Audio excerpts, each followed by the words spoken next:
Okay.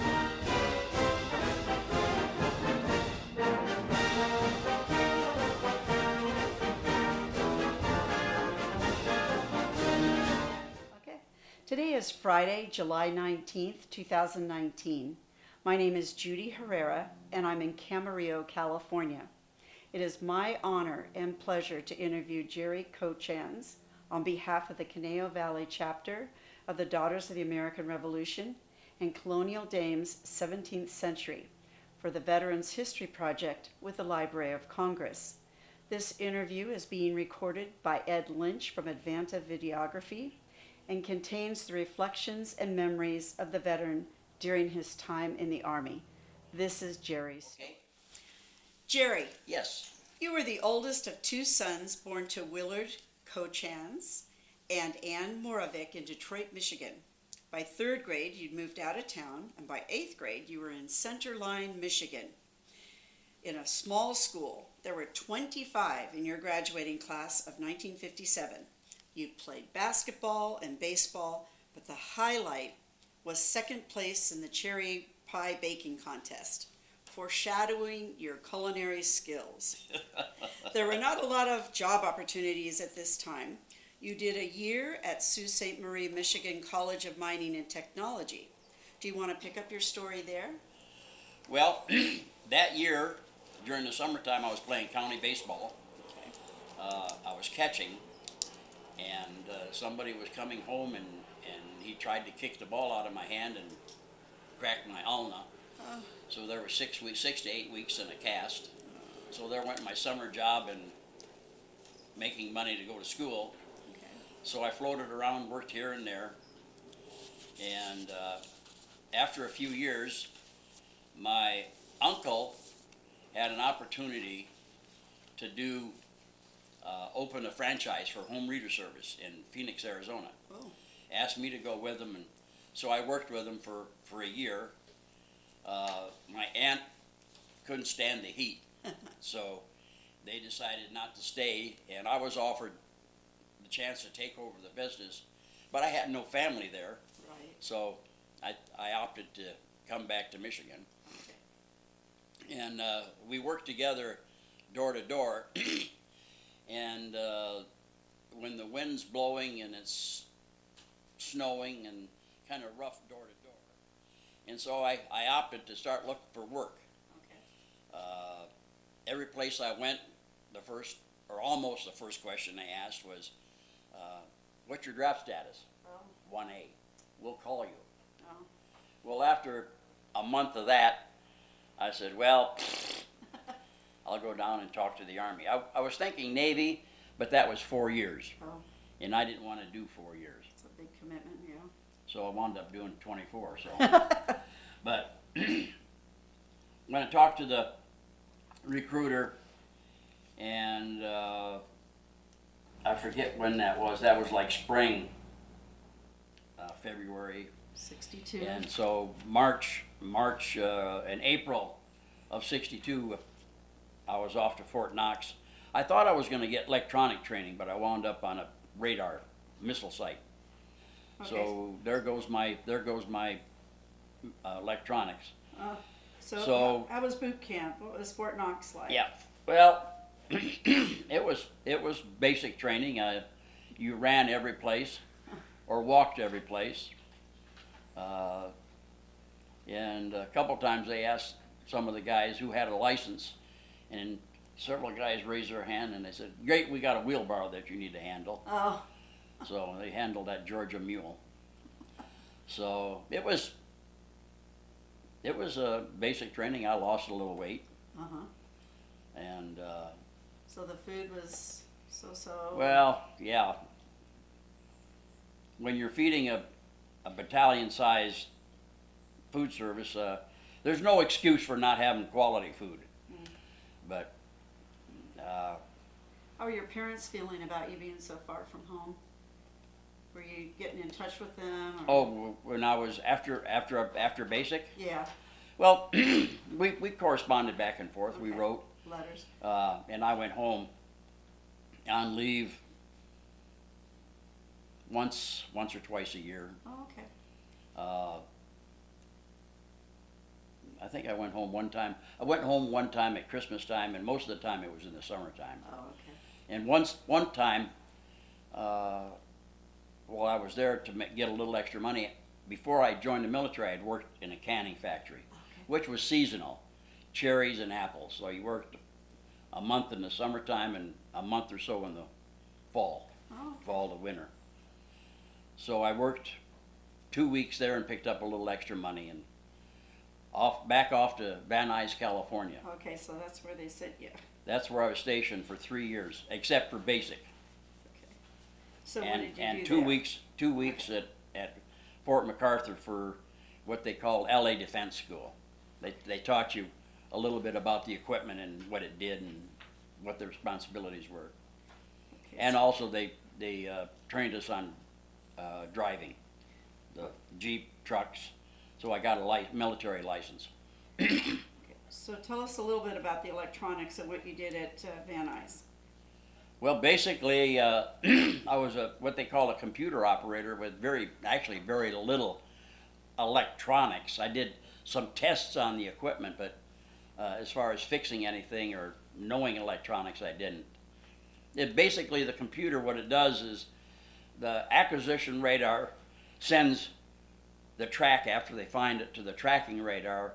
The tracking radar sends that information to the computer and locks on, and then the missile, that information goes to the launcher area, and the missile is shot off, and the computer tracks both the plane and the missile until impact. Impact. So this was the Nike Hercules? Nike Hercules, Okay. which was bigger than the Ajax one, that picture that you had. Okay. That got replaced in, I don't know, late 50s, early 60s. Okay. Well, probably late 50s. So these missiles would get theoretically sent off if we were being attacked, similar to Pearl Harbor, if we got an attack well, on the yeah, West Coast. They had several sites in the area, Okay. and some of them were up in the mountains where they were tracking planes at a negative elevation. Wow. In other words, the plane was lower than they were. Wow. So, but it was interesting. The equipment was, it's kind of blew you away with what it would do. So you had so you were learning on-the-job training? Well, that's basically what it was. Is Yeah. somebody showed me what I needed to do, and I ran through a few drills, and then he left the area. He went down and was what they call dining room orderly in the kitchen. So in the military, they have an expression: screw up, move up. So he was kind of a derelict, and he's dumb like a fox. Oh, yeah. So he wound up being down there. So at 1 or 2 o'clock in the afternoon, he was done. Got himself a part-time job working in a bar. Oh, gosh. Okay. So speaking about hours, what was your shifts like? Well, there were days, most days were like, you get up in the morning, the CQ woke you up, charge of quarters, at 6 o'clock in the morning or 5:30. And then you went and had breakfast, and then you were ready for formation 7:30. And then we usually went up on the hill where the radar site was, and then we came back down 4:30. So basically it was just a normal duty day, but periodically they had changes of status, which what they called hot, Okay. which we had 2 crews, 24 on, 24 off. Mm. So you went up on the hill in the morning and then came back down the next morning. You stayed overnight up on the hill. Oh, gosh. Okay. So you were in a barrack. You were living in a barracks at this time. Okay. So for the 3 years, pretty much, that's. A little bit different than basic training. In basic training, we had 2-story buildings, and they were like World War II vintage. And had bunk. Well, they were all bunk type beds, but in basic you had top and bottom. But where we were, we just had the single deck. Okay. So about how many people were stationed at Van Nuys with you at the Well, time? seeing that the base is disbanded, at the time I was in, that was what they called secret information, about 100. About 100. Okay. Yeah. But what gets me is what they told you not to divulge. Uh-huh. You watch the news, and the information was there. So you know, kind of like watching the news now, and they say what's happening, and they almost tell the thief what not to do. Yeah. But actually, towards the end of my time, I had an opportunity to get a part-time job on my off days Oh, okay. with a guy that did moving and like cleanup after construction. So that was a buck or a buck and a half an hour. Oh, nice. It was a little extra money. So for the most part, while you were in Van Nuys, you were on the missiles and Yeah, I was on a radar site, which was up off of Mulholland Drive. okay, and then you also were driving some vehicles, or you? Oh were yeah, I had a trained- license to drive everything that they had in the motor pool. TAC Deuce and a Half, which was a big truck, 2.5 ton. Wow. Stake and platform, which is basically a big truck which is a stake. You know, it's got stake. You can take them off, and it's a flatbed. Okay. And a sedan, and what they called a carryall, which was something like a Suburban, Oh, okay. a pickup, Yeah. Jeep, so, and a bus. Oh my gosh. So you were moving? What were you moving around? Well, after I got a license for the bus, I was when I was on duty. I got to drive.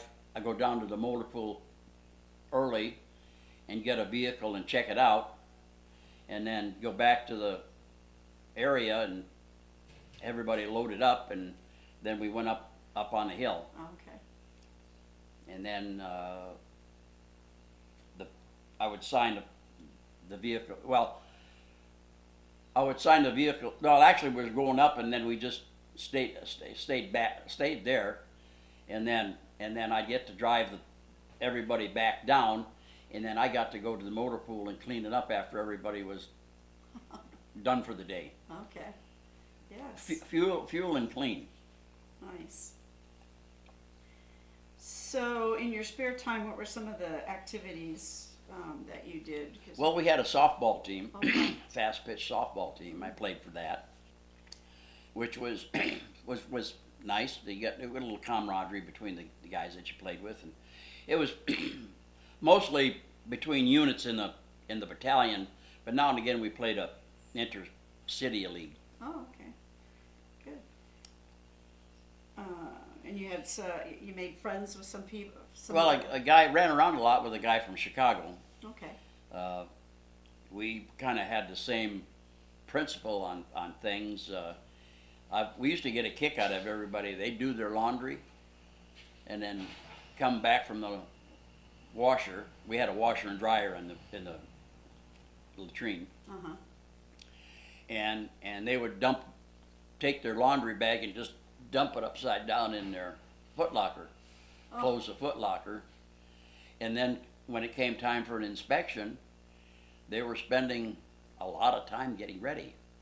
Well, Don and I was a guy from Chicago that we would come down off the hill, take a shower, or we'd do a little dusting, get everything shipshape, and we were gone. We'd come back at 10 o'clock and everybody's still trying to get ready, and we'd go to bed. So I learned a little bit of that from my uncle that was in the Navy about, and my brother, about having uniforms that you have for inspection and those that you have for wear. So I had, we were issued 3 sets of fatigues, Okay. and I managed to glom onto 3 pair of fatigues that didn't necessarily fit. Went and had my name and tag put on them and rank, and put in my locker, and they were always there ready to go. And in my foot locker, the only time it got open, it was for inspection. Mm-hmm. And my brother told me about getting beer cans and rolling up your underwear and shorts in beer cans, and so they were all dress. Huh. So periodically I'd take everything out and wash it, because through time it got a little yellow. Yeah. Okay. So I was always ready for inspection. So keeping in touch with family, your parents at this time, how was that? Well, we were always pretty close, especially on my mom's side. My dad's side, uh,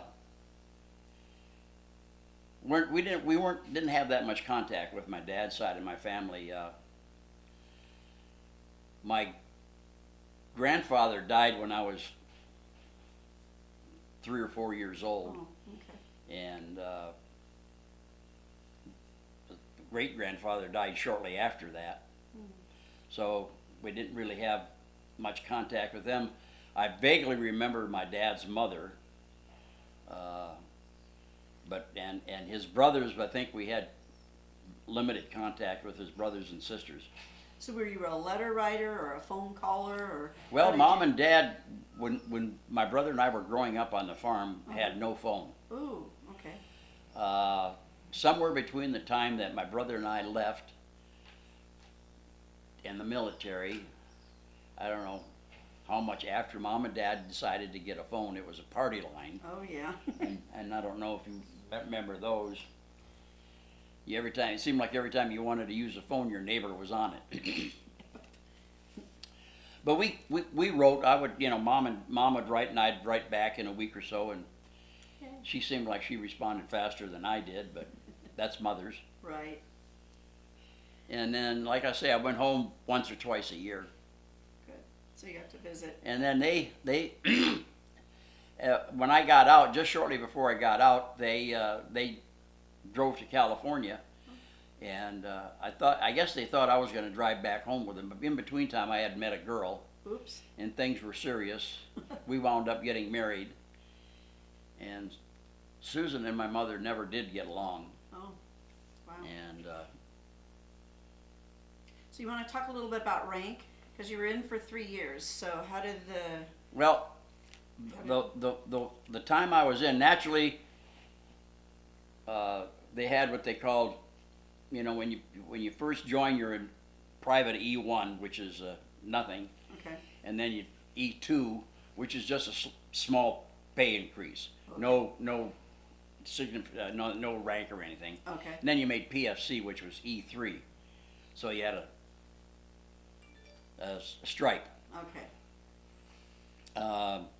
While I was in, rank just didn't seem to come down. I mean, it took forever to make E4. I think I had 18 months before I made E4, Okay. or almost 18 months. And so there were a bunch of us, and so they only were allotted so many stripes per month, so I had to wait my turn because people that were there longer than I was Sure. got theirs first, and so I made E4 before I had to. It was probably 16 months, and then at 2 years there was a pay raise. Okay. So there was a pay raise before that, but you had to have over 2 to be eligible. Okay. And I made a whopping $184.50. I made more money going to school than I did all month in the military when I was active. Wow. Wow. Matter of fact, well, I'm getting ahead of the story, but I waited too long to go to school because I ran out of benefits before I graduated I only had got an AA. Oh, that's important. So you mustered out in April April 62, or 65. 65. Yeah. Okay. And then what was your goals after that? What did you Well, aim to do? I was single, and I had gotten went around and I still was working for part-time for that guy that I worked for in the military, but I got a job in a machine shop, making like $1.75 an hour, or buck and a quarter, very little. Right. And I worked for them a while, and they kept saying you were going to get a raise, and when I asked, they said, well, always an excuse. So I was working for this guy, so I figured, well, I just quit. Because I almost made more money in unemployment. Okay. Because they take into consideration quarters and rations along with your pay when you're in the military. So I think I was making, I don't know, $50 or $60 a week. Okay. Not much. Yeah. But then I worked for him for $1.50, $1.75 an hour, and then I figured that wasn't going to be a job that I wanted to spend the rest of my life doing. Right. So I started looking, and there was a manufacturer company in Burbank, Manasco manufacturer. They made landing gears for airplanes. And so I called there, and they said, well, we're not doing any hiring right now. So I filled out an application, and I kind of pestered them. Like every 3 or 4 days I'd call. And then finally he says, yeah, well, you know what? Somebody's quit. There's an opening in the Burbench. Oh. So I got in the door in the Burbench, which wasn't my cup of tea, because I got hired in on August, and they had no air conditioning, so it was like 100 degrees, and with all the metal shavings from burring flying around, every t-shirt I had was brown. Oh, gosh. So it wasn't too long down the road, by fall, they had bids. They put bids for openings for different places up on the board. Right. And there was an opening for milling machine. Okay. So I filled that out and got it. So I worked there for a couple of years. And then the superintendent or foreman, I forget which, asked me if I'd ever run a boring mill. Mm. And I said, no, but I'd like to learn. He says, well, they're going to be putting up a bid on the board. Watch for it. So I did, and I got that. So there was a job up. There you go. So I put more money away in 1968, or the first 3 or so years we were married, making $3 an hour, than I did making $22 an hour. Wow. So you were still in Southern California. So at some point you're going to... Well, in the late 70s, Mm-hmm. the city fathers figured that they needed to bus people, Oh, yeah. the students. Right. And I don't know why, because the blacks didn't want to be bused any more than the whites. Right. And they were going to bus my children to Pacoima. Not going to happen. Right. So I started looking for jobs. In the spring, we went to Oregon to visit my first wife's sister and her brother, her husband. Mm-hmm. And went looking around and nothing, and came back home, and well, I filled out an application for Tektronix, is where he worked. Oh, okay.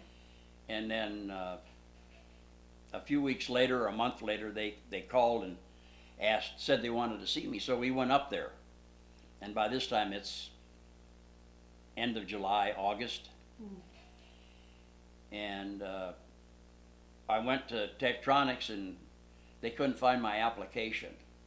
Well, I kind of knew what had happened, because Jim had put in his notice that he was leaving. Oh. So they thought they'd do a ploy to keep him. Oh, okay. And I was making over $9 an hour in California, and they offered me 7 something there. And I said, I'm not going to be able to get by on that. And he says, have your wife work. I said, my wife has got 3 daughters to take care of. Yeah. And I said, I can starve to death without working. So that kind of put the kibosh to that. So went looking around. Jim was doing some running around, and I went with him and stopped at one place that was kind of a small machine shop. Uh-huh.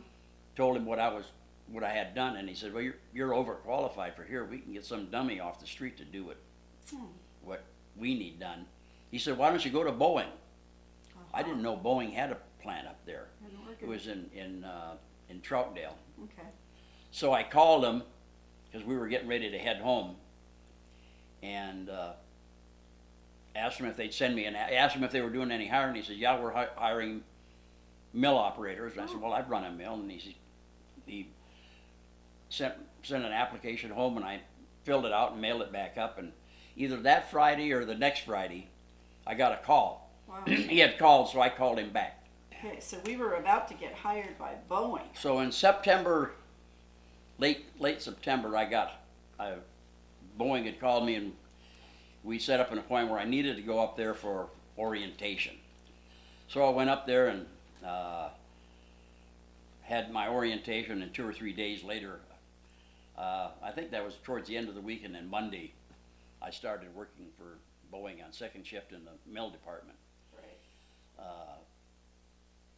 Probably half of the department was part of the Oregon City National Guard.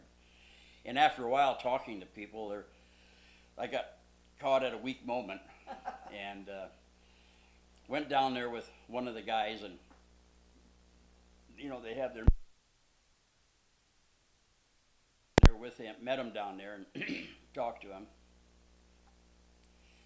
and got caught at a weak moment, and they had what they called a try-one, where you could enlist for a year. Okay. Well, I did that, and they handed me my pack and rifle, and I said, "What Really? the hell are you doing? You're 40 years old playing soldier." Oh. So I was going to just do my 1 year and say, Yeah. "Adios." Well, that was like in February I joined, and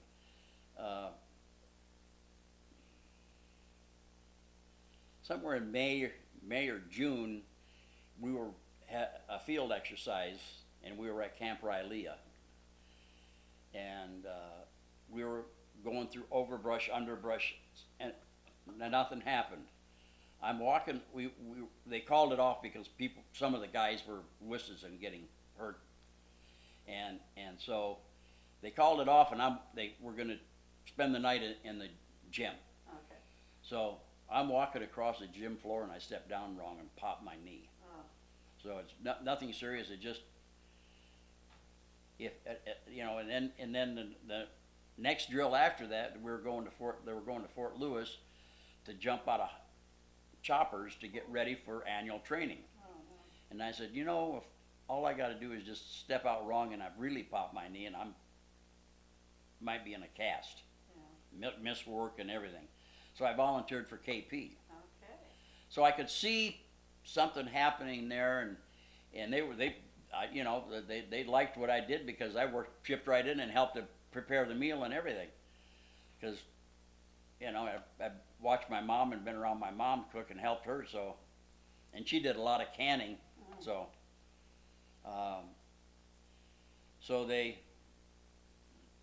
annual training that year was in August, and I think July, the first sergeant asked me if I'd ever done any baking.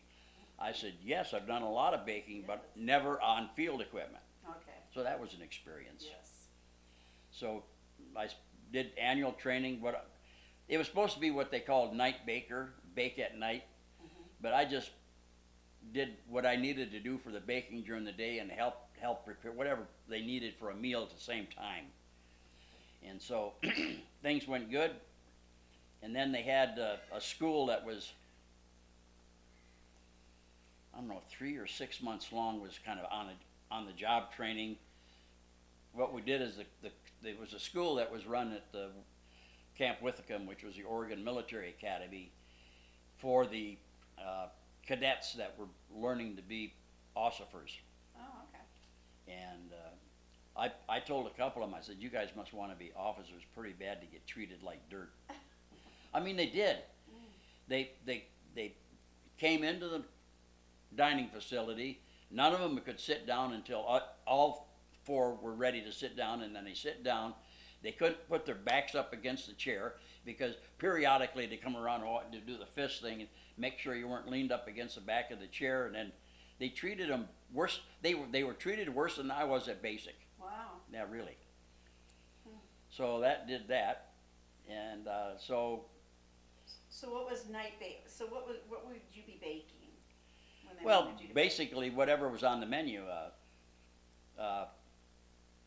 What I wound up doing is, because when we were at the armory, they had very limited facilities.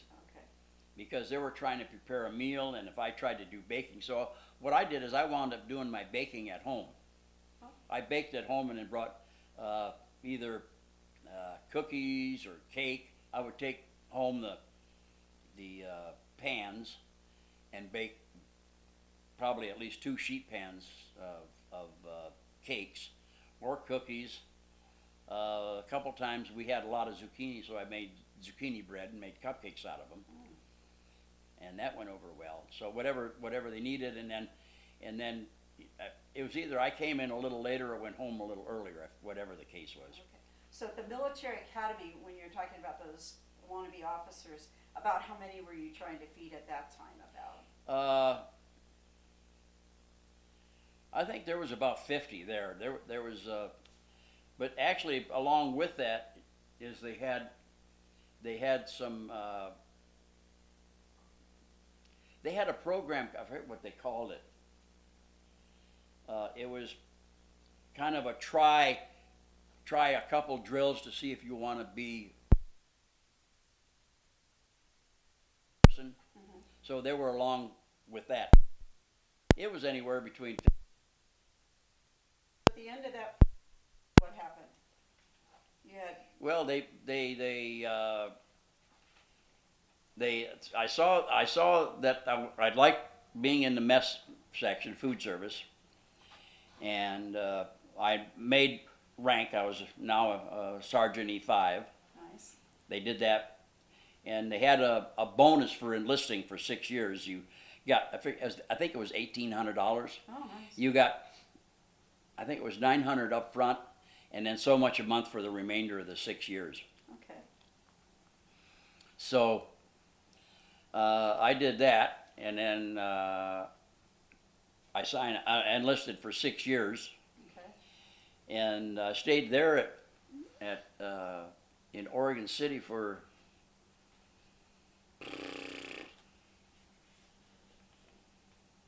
I joined there in '79. I was there probably 2 or 3 years, and they kept telling me, the guy that was running the food service section, is that when John makes 7, you'll make 6. Okay, moving up. Yeah, but it never happened, and so all my daughters went to David Douglas High School. Okay. So they were having one year. They were having a daddy-daughter banquet, Nice. and so Holly and I sat down next to her friend, and her friend's dad happened to be the battalion commander of the Nice. 186 Artillery, and we got to talking about, for some reason, food came up, and I mentioned a little bit, so he could see that I knew a little bit about food service. And I mentioned that I was with Oregon City and didn't look like I was going to make 6 anytime soon. He said, "Hey, headquarters battery is looking for a first cook." Mm. So I was working, I think I was working either graveyard or second shift at the time. So I went over there during the day, and, or no, actually what I did is I found out when they were drilling. He told me when their next drill was, and so it was off when I was drilling, so I went over there and talked to him, and talked to the first sergeant and the commander, and they did their thing, and they said, "Yeah, we could use you." And so the next drill I started drilling with them, and then I went to what they called Advance. No. actually at that time it was it was basic. What is it called? Advanced BC. non-commissioned. Basic course. Oh. At first, to make E6, it was a basic course because I hadn't had any NCO training. Okay. And then I was there at the 186 for another 2 or 3 years, and the food service sergeant was leaving, and so they interviewed me and another guy for the slot. Well, they picked him, and then a couple drills down the road, he was kind of. It seemed like even when he was there, I was doing more of his job than he was. And then a couple drills down the way, he just stopped coming, and I wound up doing everything, being first cook and food service sergeant. So, for some reason, a guy from another unit. I thought they were gonna, Promote you? yeah, promote me, have me fill in the slot. But another guy from one of the other companies, why he wanted to leave that place and come there, I don't know. But he filled in the slot. So I said, well, you know, he's going to be here for at least 3 or 4 years. That's another 3 or 4 years before I get promoted. So I started looking, and I'd kept in contact with the people at the Oregon Military Academy, because I became kind of friendly with the guy that was the first sergeant there. And he said the 162nd Engineer Company in Salem needed a food service sergeant. So I went down there and interviewed, and they had just had a change in command, and it was a first lieutenant that was now running the company. And we talked and drilled a couple times with him. And he said that if things went perfect at summer camp, annual training, there were no flip-flops or no glitches, that they'd promote me. Well, I'd been around the block a couple times. Things do not go perfect at annual training. Okay. There's a glitch someplace.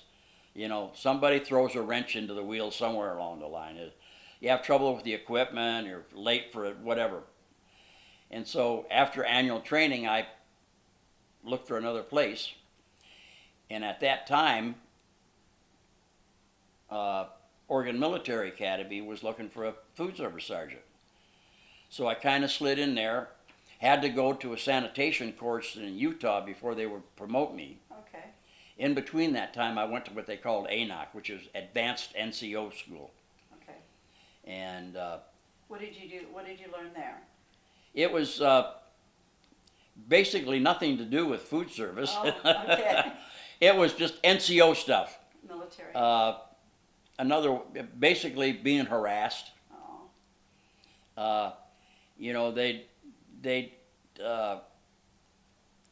wanted you to have your names in your boots, and so and while we were there, we had to bring both pair of boots, a pair you wore and a pair under your bunk, and so they put all the boots out into the street, and said, now go ahead and pick your pair of boots. Oh. Well, I learned a trick from my brother. He said what he does is down at the bottom of the laces, he ties a knot. That keeps your shoelaces from going only that far, so you don't have one that long and one, you know. So I went out there and picked mine up, and he said, how do you know they're yours? I said, you see that knot? Smart. But, you know, the thing is you put a name in there, and from wearing them, Wears off. the perspiration and that, they just wear off. Yeah. So, but I missed the last class because of my dad dying. Oh. Well, I thought he had died. So I flew home. My brother picked me up at the airport. We drove to home. Mm-hmm. Dad was in the hospital, not doing well. So that's what the thing was. He wasn't doing well. Well, we visited a while. My youngest daughter wrote Grandpa a note, buried. And so we went home, and during the night, Dad passed away. So we had a memorial and all that, and so. So you missed the last class, huh? So I went back to the powers that be, and mentioned that, hey, you know, I'd love to have been here, but my dad wasn't doing well, and I went home for his funeral. Is there a way I can make it up? So there was a guy that taught the course, so I went there because I was working either second or graveyard, so I went there during the day because he was a full-timer. Okay. And went there 2 or 3 days and signed me off as completing the course. Oh, good. So after I went to that sanitation course in Utah, I was promoted during summer camp that year. I was promoted to 7. Oh, good. Okay. Long time coming, but deserved. Yep. Well deserved. So when you talk about drill and and then the summer. Maybe explain a little bit about what that entailed. Well, once a month we had a drill. Okay. Sometimes we were at the armory, where naturally food service did they prepared a meal. Okay. Everybody else did some other whatever thing they did that kind of training. So we would prepare a meal and then serve it, and then clean up, and then. But you're in an actual kitchen. No, we used we actually when I was with the 186, we had to actually set up our field equipment. Okay. We took our field equipment outside and set it up. So what would that look like? What would field equipment for food service be? Well, they had what they called an M59, which was a field range, a field oven. Okay. It stood about this tall, and then it had racks in it, and in the bottom, well, they had two places to put your M2 burner, which was a burner horseshoe shaped that had unleaded gas, which wasn't, we had a lot of problem with them because they didn't use pure good fuel. It was unleaded, cheap as you can get. What they should have used is a white gas sold by Coleman. Oh, yeah. So we had a lot of trouble with the generators. They would get clogged up and not. So periodically you would have to fight lighting an M2 burner. And so it would take, I don't know if you remember the old Coleman lanterns Yes. where you had to pump up Yep. with air. Mhm. And then you had to have a little generator on them that you had to preheat to Right. light. Well, this had a kind of like this that would heat, and you had a cover that you put over it that would heat a tube about that long, which was wrapped with steel wool, which was the generator, and the air in that would push the fuel through it, and be fumes, make it into a gas, Okay. so that it would burn. And so, and they held 2 gallons. So there was usually enough in there to prepare a meal. Okay. And so we usually had 3 of those. And so we would use those for the potatoes and vegetables and meat. So kind of tell us, share with us. So what would breakfast, lunch, and dinner look like when you were on your, on your drills? Well, sometimes when we went to annual training for 2 or 3 days, we would be in a dining facility. Okay. And so, normally if on a field unit, you would have breakfast in the dining facility and then hand out an MRE, which is a meal ready to eat. Okay. And when they first came out, they were, but then they started doing ethnic ones. In other words, if you were of a faith where you didn't have pork or you couldn't eat this, or so they made them so you wouldn't have to, not have a meal because you couldn't have pork or Exactly. whatever your ethnicity was, where you couldn't eat a certain meal. Right. And then I guess they even had vegetarian ones if you were a vegetarian. But breakfast would consist of eggs were usually always there, Okay. and then you either had pancakes or French toast. And then if you had pancakes or French toast, you didn't have potatoes. Oh, okay. And then there was a meat, either bacon or ham or sausage. Okay. No, it was ham. No, it was either bacon or sausage. Okay. And then, Were those done on a grill then, or a griddle, or? well, if you were in the dining facility, you had a flat top, Oh, okay. and that was done on the. Actually, most of the time we did stuff in the oven if we could. We'd pan the bacon, put the sausages on a pan, Okay. and then halfway through we'd flip the bacon and then roll the sausages so they would get done all the way around. Right.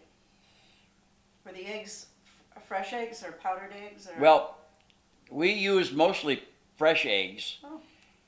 when we went to Camp Roberts, In California here? yeah, Okay. they would give us powdered eggs, and they would give us both powdered eggs and fresh eggs. Okay. And so we'd mix them, Okay. which made them palatable. Yeah, right. But usually in a dining facility, we tried to do eggs to order. Oh. So it'd be, which meant either over easy or up and scrambled, and so you tried to be nice and say, okay, we're going to do eggs to order, and I'll be darned if it wasn't the first 3 people said scrambled. Poach. Oh. No, we didn't do poached. Oh, good. So what we do is we would take 2 or 3 dozen and scramble them. Yeah. And have them on the line, so if somebody wanted scrambled eggs, there you are. Good to go. Because scrambled eggs have a tendency to make a mess out of the grill. Yeah. And not only that, when you crack them on the grill, they kind of Spread out. spread out. And then they had those MREs for lunch. What about dinner? What was dinner? Dinner was another hot meal. It was a meal. Some sort of potato. Okay. Sometimes we had potatoes all rotten, but mostly it was instant. A lot of times instant potatoes for mashed potatoes. Okay. Very rarely did we have baked potatoes. Sometimes when we had one out of the 14-day menu, there was 1 day with steak. Oh, okay. So if we had steak, sometimes we'd do baked. Okay. But there was pork chops. Steak was 1 day. Chicken was on the menu 3 or 4 times. Okay. And then pork chops, ham. They had the rolled ham. Well, that wasn't the rolled ham, but it was the loaf. Yeah. What they called deli ham. Oh, yeah, yeah. And then at Thanksgiving, we had a choice of a holiday meal, either at Christmas or Thanksgiving, and that was turkey with all the trimmings. Oh, nice. So that was nice. Yeah. And usually that was at a dining facility because we were not in the field. Okay. But they had stew, roast beef. I don't think they ever had roast pork, but pork chops, and then 2 or 3 different ways to do pork chops. They had a menu once where they had you'd brown off your pork chops and throw mushrooms and tomatoes in there. Nice. It was pretty good because sometimes the pork chops they had were a little tough. Oh. Like I say, chicken was the staple. There was on the 3 or 4 days in the 14-day menu. Steak was once. Pork chops was once or twice. Ham was a couple times. So how do you order that kind of? I mean, I know you had lots of people to feed. So. Well, if you were at a lot of times, like when I was at Oregon City, that order would go into a grocery store. Oh, okay. And they usually picked a store and then stayed with that same store. And then somebody went in, if we had they go in either Thursday or Friday and pick up rations. Okay. If we were at Fort Lewis, we picked it up at what they called TISA, which is Troop Issue Subsistence area. Okay.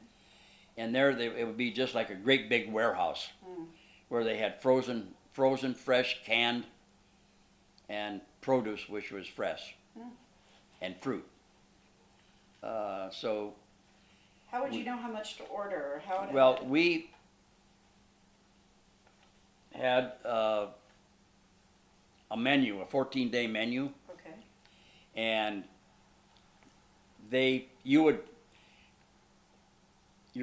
all your menu cards are per 100. In other words, that menu feeds 100. Oh, good. So if you were ordering for 50 people, your rations would be half of what that was. Okay. And so they had that, how much you would get for 100 people, Okay, figured out. Yeah. And so, did it always work out that you had the right amount all the time? I can't imagine. Well, most of the time you had too much because If you were in the field, you usually ran pretty good because nobody could run down to Denny's Oh, okay. or McDonald's. But if you were, like I was at a transportation unit in Tacoma for a couple of years, they were close to restaurants. Oh. So I would order for 75 or 80 people, and I was lucky if 50 would eat. Mm. So I kind of stuck my head out on the line and said, hey, can we have anybody that officers had to pay. Oh. Everybody else, and I think there were some NCOs that had to pay. But I know officers got they got special pay for rations, so they had to sign what they called a sheet, Okay. ration sheet, which meant, so everybody that signed, and that's how you kept your accountability, because during the year you were entitled, I know at annual training you were authorized 3%, plus or minus, well mostly plus because you didn't want to go minus. Yeah. And then during the year it was a little more because the fluctuation of you didn't know who was actually going to be there, but at annual training you had a captive audience. Okay. But a lot of times if you're close to a restaurant, people would opt to go and either, because I felt that we served a good meal, but a lot of times they just maybe didn't like what was being served, Mm-hmm. or they just wanted to get away, True. or maybe wanted a beer, I don't know. That's true. But so I kind of stuck my neck out and asked the commander if he would have everybody that was going to leave come by and sign the ration sheet. So you'd have a count. better count. Because what Yeah. would you then do with the extra food at the end of the Well, weekend? when I was up there at that Tacoma, we had a kitchen to work with because we weren't in the field, Okay. and so they had refrigerator and freezer. Oh. So any rations that were left over, I would, if it was meat, I would put it in the freezer. If it was eggs and milk, I would put it in the freezer because that would freeze until the next drill. Okay. And then I would make note of what I had, and then when I turned in my request for the following month, I would say, I have X number of milks, I only need this many milk. Right. Because they give you 2 milks for breakfast and 1 for dinner and 1 for lunch. Wow. So Was that a little half pint. half pint? Oh. Okay. Yeah. Wow. Okay. So you ended up staying longer than the 6 years. How much? Well, I wound up re-enlisting a couple times. So what happened at age 60? Mandatory retirement. Wow. Yeah. So actually, I was with that unit at Tacoma, and I was going to re-enlist, and I got a letter that I wasn't eligible for re-enlistment. Oh. And then a couple months later, this training unit that was at Fort Lewis, I got a letter. And so I called them. I said, hey, I'd gladly do some more, but they sent me a letter that I wasn't eligible for re-enlistment. They said, disregard, stop by and see us. So I went up there and did, I think I did a couple annual trainings with them. So, and I worked right up until the 18th of July. Wow. Wow. Well, is there anything else that you want to add that we haven't talked about? I just think it's so interesting. Well, Feeding all these people. I thoroughly enjoyed the time I was in, mainly because in food service I could see what was happening. It wasn't like being in the field, hurry up and wait. Yeah. You got to work in the morning, you had a job to do, you did it, and maybe there was time to sit down and take a little break between breakfast and lunch, but a lot of times you were back to back. When we were at annual training, usually if you're in the field, you just didn't, everybody worked. Yeah. But if you were in a dining facility, you had, you'd come in at noon, finish the lunch, or everybody would serve lunch. Mm-hmm. And then the crew that did breakfast and lunch would be gone, and then the crew that coming on would clean up at lunch and do dinner, and then breakfast and start lunch the next day. And so you were basically off a day, on a day, but it was kind of half and half. I see. And you made people happy, filled up their bellies. Well, most of the time, but now and again the commander would complain. Aw. I don't, and I'd take him back to the tray room where the trays were clean and the garbage was dumped. I said, look in the garbage can. How much do you see in there? Very little. I said, doesn't that tell you something, sir? He said, yeah, that everybody ate their meal. I said, that must be that it was fairly good. The biggest complaint is partway through they altered the menu, and they felt that there was being too much served and soldiers were gaining weight. Oh. And they backed off, and then a lot of commanders complained. And I felt the same way. I felt, you're out there in the field, you ought to be able to eat all you can eat. Right. And so that was my philosophy, that my cooks ate last. Okay. Because there was always something we could eat. Mm-hmm. Everything went out to if they were away out in the field, everything went out in a can. Okay. I say can, they had what they called an insulated food container that we called mermites. And it was an insulated container, and they had three, maybe 4-inch square inserts that went in the container, and you put maybe a quart of boiling water in the bottom of it to preheat it.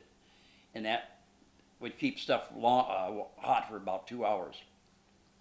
Where were you doing your, when you were, the summer times? Where were some of the places that you were at?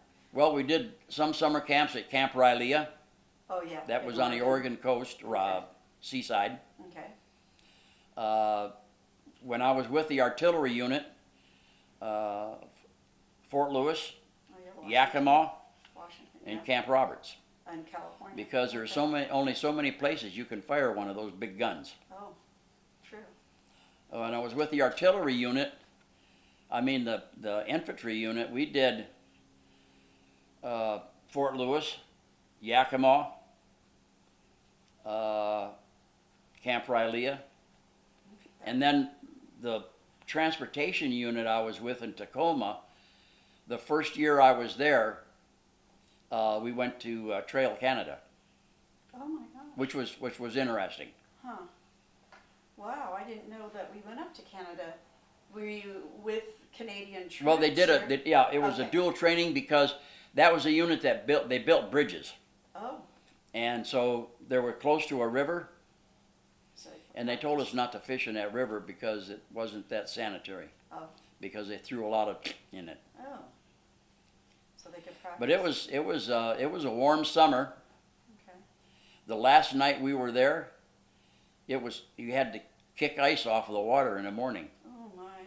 But I got a kick out of it. We had some insulated coffee pots that we preheated with boiling water, made coffee the night before, because we knew we had to get up early the next morning, and we were just going to have a continental breakfast because we needed to be on the road, Oh, okay. because half of everything was loaded. Oh. So we preheated 10-gallon coffee pots, cans, there, and we put coffee in them. And the next morning, I couldn't believe it. People thought they would be just warm, but it was scalding. They stayed It hot? burnt their lips. Wow. But I couldn't believe it. All camp long, it was warm, warm, warm. And the last night we were there, it was cold. Oof. It got down into the. So so was all the equipment like in a motorcade? Well, To get to the these first sites? the first unit I was with did not have. We had what they called a tent to cook in, Oh. and so we unloaded all our equipment, put it in the tent. what we could put in. If we could put some outside and cook outside, because if it was hot, it got hot in that tent. Oh, I bet. But when I went to the field artillery unit, they had what's called a mobile kitchen trailer, which would, you've seen those pop-up tent trailers? Right. It was on that order. It would fold down into nothing, and then it would pull out, and all your equipment was in there. They had places for your M59 ranges, and they had a grill where we would put the burners underneath for doing bacon or eggs or whatever. But that was a lot of the units later on got one of the mobile kitchen trailers. And then how did you wash dishes? You had to wash dishes, I suspect. Well, we had 3 trash cans Oh. that were used specifically just for dishes. Okay. We had 1 that was soap and 2 for rinse. And we had burners that went, it was a donut on a stack, and it set down in the trash can, and it clamped to the trash can, and we filled it up with water, and then when you lit it, it would burn along the bottom and make the water hot. Okay. So actually the final rinse had to be boiling, or 180. Wow. It's just short of boiling. Yeah. Huh.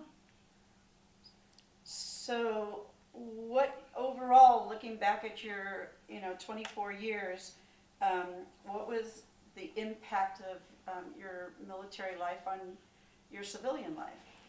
Well, I enjoyed it. I knew somewhere along the line there that when I did after my first enlistment, I could see that prices were going up, and that every little bit when I retired would help. Okay. And so that was one of the reasons why I stayed in. Arlene, I think I was about halfway. I think I had about 10 or 11 years in when Arlene and I got married. So I got lots of support there, but the family thought that she wasn't married or I was someplace else, because it seemed like every time there was a family function, I had drill. Oh. My first wife was so-so. I think she looked for it as an excuse for me to not be home so she could do what she wanted. Oh, okay. My oldest daughter, when she went to college, she went to Portland State, and naturally the ROTC people hit her up. Right. And she came home and talked to me about it, and I says, Holly, I said, if you do that, in 4 years, you're going to be a second lieutenant.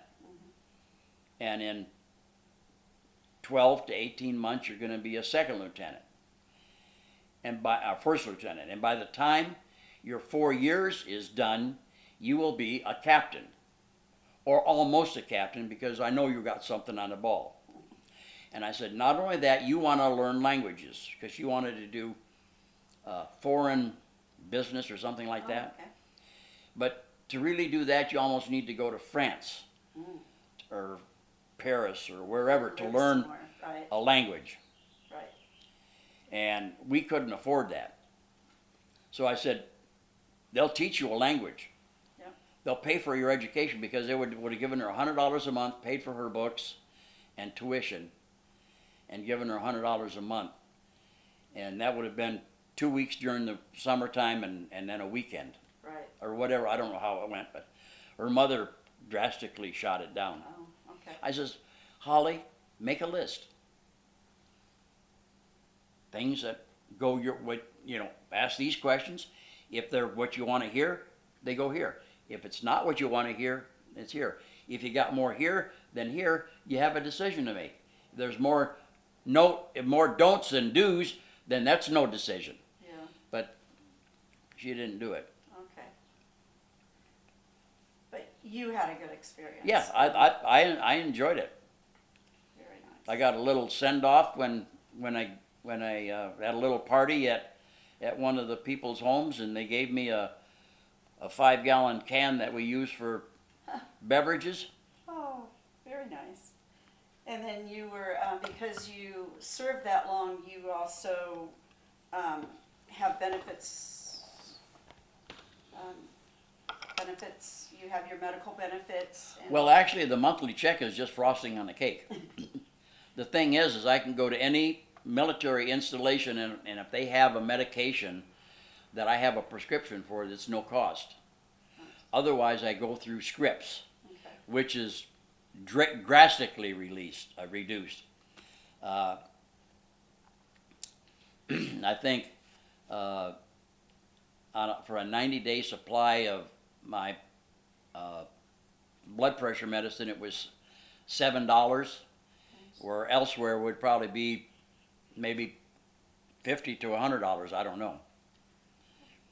Well deserved. We thank you for your service.